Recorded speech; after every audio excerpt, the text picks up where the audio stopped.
Welcome again. आज हम discuss करेंगे जो कल पेपर आया था सेंट्रल यूनिवर्सिटी में, उसमें जो एब्स्ट्रैक्ट और लीनियर अलजेब्रा में क्वेश्चंस आए थे, उनको हम आज यहाँ पर एक्सप्लेन करने की कोशिश करेंगे। ठीक है, तो आ जाइए, पहला क्वेश्चन आप देखिए। हम यहाँ पर एब्स्ट्रैक्ट और लीनियर लेंगे पहले। ठीक है, which of the following is are true for the groups of order 4 and 6। आपको यहां पर दो ग्रुप्स दिए गए हैं, एक का ऑर्डर 4 है, एक का ऑर्डर 6 है।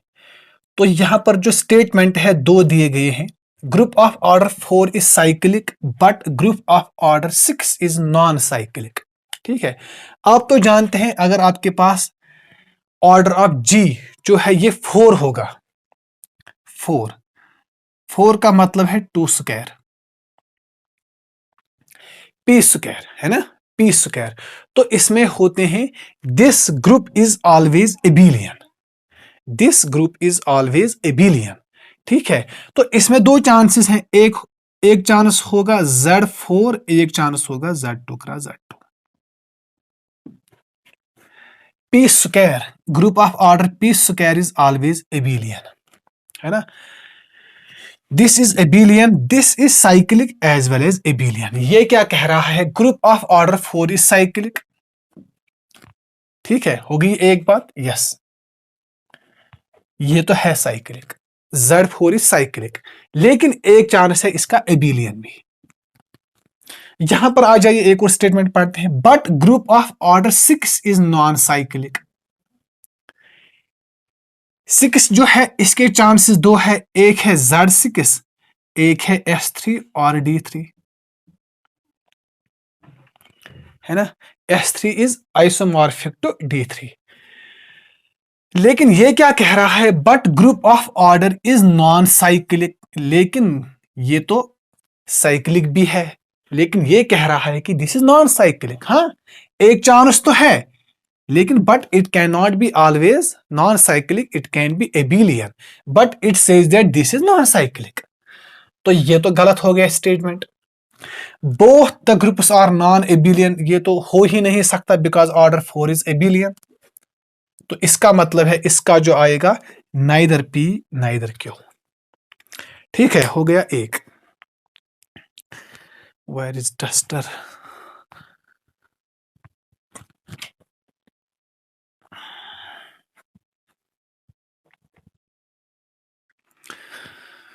तो आ जाइए, इसके बाद जो क्वेश्चन पूछा गया है बहुत ही आसान क्वेश्चन था। ये सब कुछ दिखाया है मैंने, जो मैंने लेक्चर्स दिए हैं ग्रुप्स पे। The cardinality of the group, this is called quotient group. क्यों? Because SN is group and this is normal, है ना। This is symmetric group, this is alternating group. आप तो जानते हैं कि ऑर्डर ऑफ SN हमें क्या निकालना है, कार्डिनलिटी। कार्डिनलिटी का मतलब है S ऑर्डर। इसका जो ऑर्डर है वो है n फैक्टोरियल, और जो AN है इसका ऑर्डर क्या है, n उसका हाफ, n फैक्टोरियल बाई 2। तो इसका जो ऑर्डर आएगा वो क्या आ जाएगा, n factorial divided by n factorial, आ जाएगा 2। तो this is the correct option. ठीक है, एक और क्वेश्चन है एब्स्ट्रैक्ट का ही। If alpha and beta are the distinct, ये डिस्टिंक्ट है, generators of cube roots of unity. आप तो जानते हैं दिस ग्रुप जी, इसमें होते हैं 3 elements, 1 omega and omega square. This is the group of cube root of unity and this is group under multiplication. Alpha and beta are the distinct generators. इसके कितने generators होंगे, इसका ऑर्डर क्या है 3। तो ये ग्रुप जो होगा ये आइसोमॉर्फिक होगा, मतलब इसका जो स्ट्रक्चर होगा वो सेम ही होगा Z3 का। इसके कितने जनरेटर्स होंगे, 5 of 3। कौन कौन होगा, 2। तो कौन कौन जनरेटर होगा, सिंपली बात है ना, ओमेगा एंड ओमेगा स्क्वायर। 1 तो जनरेटर नहीं हो सकता, ओमेगा एंड ओमेगा स्क्वायर। कैसे, बिकॉज ओमेगा पावर n जो है, अगर हम n को चेंज करते जाएंगे, n इज एन इंटीजर, है ना। अगर मैं n को 1 रखूंगा, मतलब I mean this is the generator, है ना, this is the generator. It means मतलब जो ये ओमेगा पावर n है, अगर मैं n को चेंज करता जाऊंगा एक एक एलिमेंट मिलता जाएगा। Omega is the generator. तो अगर मैं n को रखूंगा 0 तो 1 होगा। अगर मैं n को रखूंगा 2 और n को रखूंगा मैं सपोज 1, तो n क्या इसका मतलब है ओमेगा। n को 2 ओमेगा स्क्वायर, n को 3 ओमेगा क्यूब हो गया 1, because n must be least integer, है ना। और ऐसे ही ओमेगा स्क्वायर भी इसका जनरेटर होगा। दिस इज बहुत easy, it's not an big deal. तो यहां पर आ जाइए अल्फा प्लस बीटा, मतलब omega plus omega square divided by omega into omega square, ये है ना।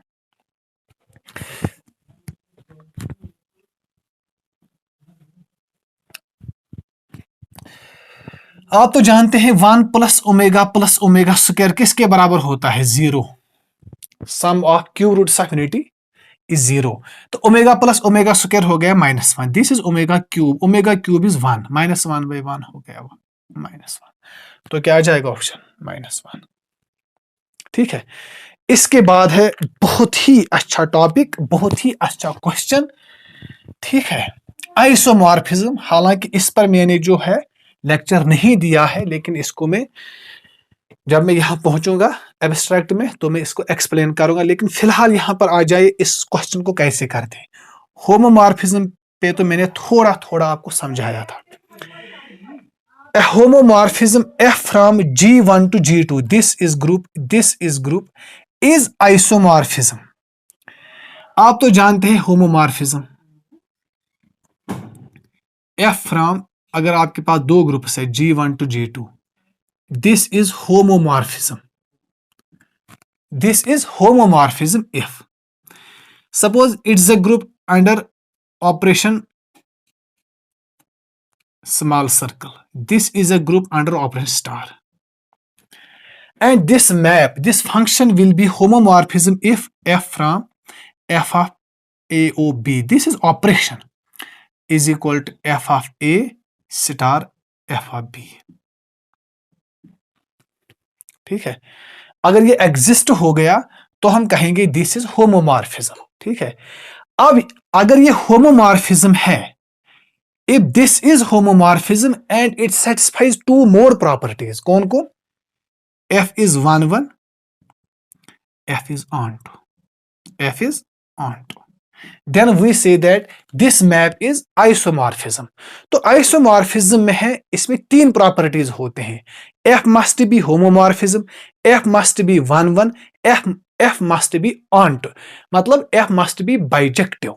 it means the cardinality of this group and this group must be same। okay? तो ये कह रहा है कि होमोमॉर्फिज्म जो है कब होगा आइसोमॉर्फिज्म। इसका मतलब है इसको तो दो प्रॉपर्टीज और सेटिस्फाई करनी पड़ेंगी, 1 1 एंड onto। ठीक है, हो गई एक बात। लेकिन यहां पर ये कब होगा? यहां पर तीन ऑप्शन दिए गए हैं, kernel of F, kernel of F, kernel of F, kernel of F. आप तो जानते हैं कि कर्नल ऑफ एफ इसका मतलब क्या है? इस G1 के वो एलिमेंट्स जिनकी इमेज आइडेंटिटी हो।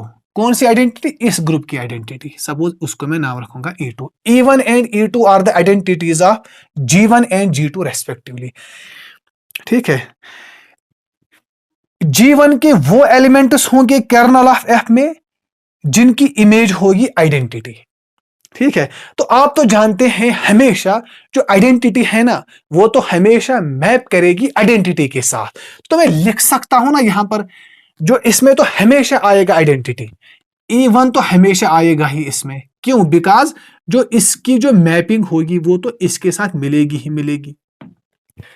और and this must be 1 1, it means E1 जो है इसमें तो होगा ही होगा, इसमें तो होगा ही होगा।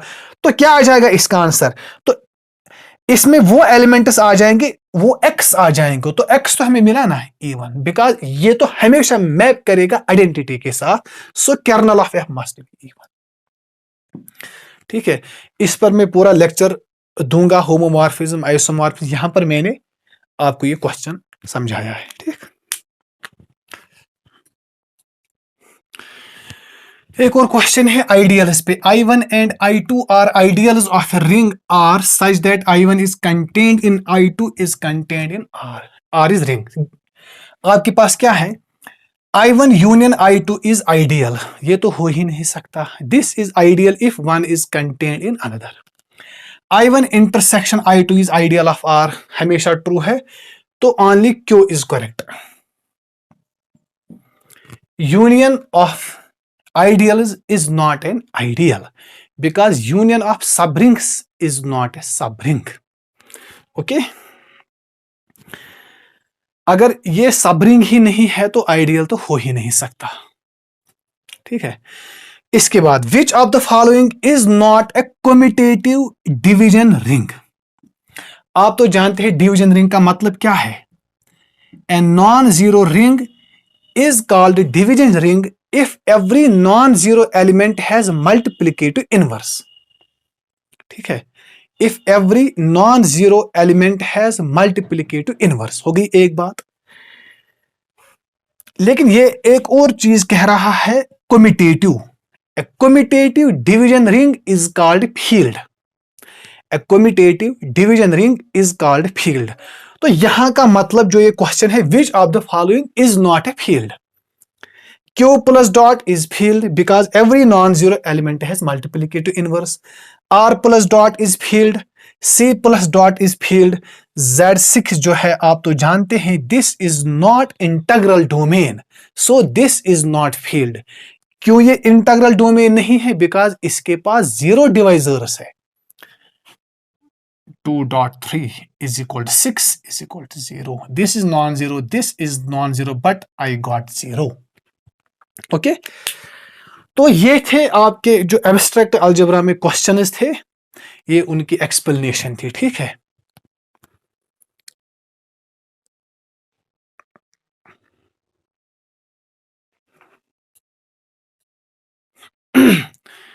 ये क्वेश्चन जो है मैंने ये आपको दिखाया है लीनियर अलजेब्रा में, बिल्कुल सेम क्वेश्चन आ चुका है। यहां पर देखिए, नॉन होमोजीनियस इक्वेशन है ना।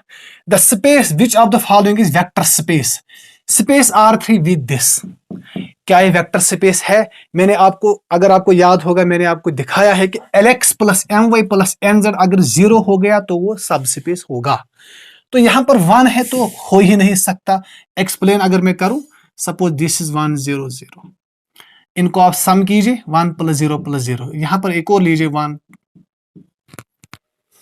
अगर आप इनको सम करेंगे तो क्या जाएगा? सम करके this is u, this is v, u plus v क्या जाएगा? 1 0 0 0 1 1।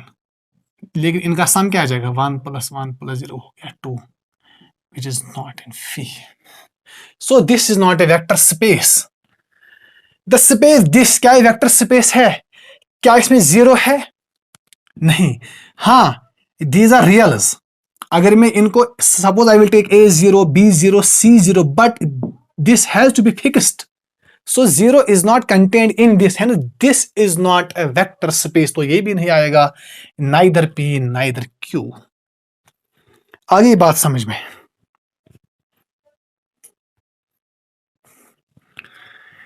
ये वाला क्वेश्चन भी मैंने दिखाया है, बिल्कुल ऐसे ही दिखाया है।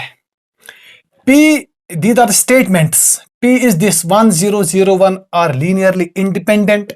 Q 1 0 0 1 1 minus 1 are linearly independent। तो इसका क्या आ जाएगा? This is E1, this is E2, standard base is linearly independent, this is true। This is also linearly independent, ये भी दिखाया है। 1 0 0 1 है ना, और इसको आप कर सकते हैं 1 minus 1।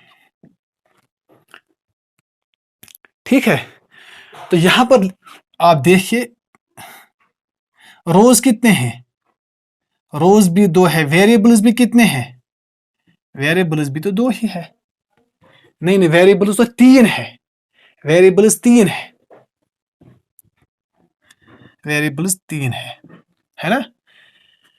वेरिएबल्स तो 3 है, तो number of rose is less than number of variables, है ना, m is less than n।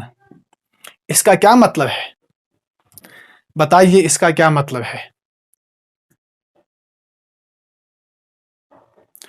Rose, number of rows is less than number of variables. What do you mean from that? This is linearly dependent. Okay? तो क्या जाएगा, only P is true. ठीक है, इस पर भी हमने तो, अगर आप ऐसे भी कर सकेंगे, यहां पर मैंने आपको समझाया था उस दिन 1001, हाँ ये तो हमने दिखाया है, ऐसे भी आप यहां पर कर सकते हैं, है ना।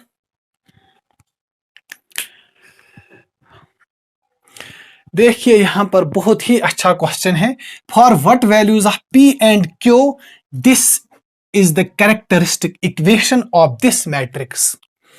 अगर आपको याद होगा तो यहां पर मैं आपको समझाऊंगा, लेमड़ा क्यूब माइनस, अगर 2x2 मैट्रिक्स होगी, उसकी जो कैरेक्टरिस्टिक इक्वेशन है वो होती है ऐसे, lambda square minus trace of A into lambda plus determinant of A is equal to, यहां से आपको आइगन वैल्यूज मिलेंगे।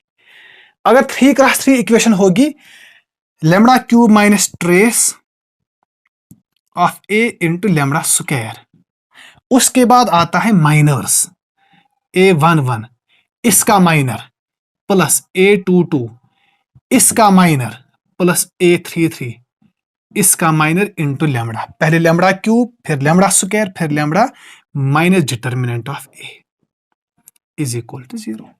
यहां से आप फाइंड कीजिए, ये आपको P देगा, ये आपको देगा, इसकी तो कोई जरूरत है ही नहीं हमें, मत है, 3 तो ऑलरेडी दिया गया है।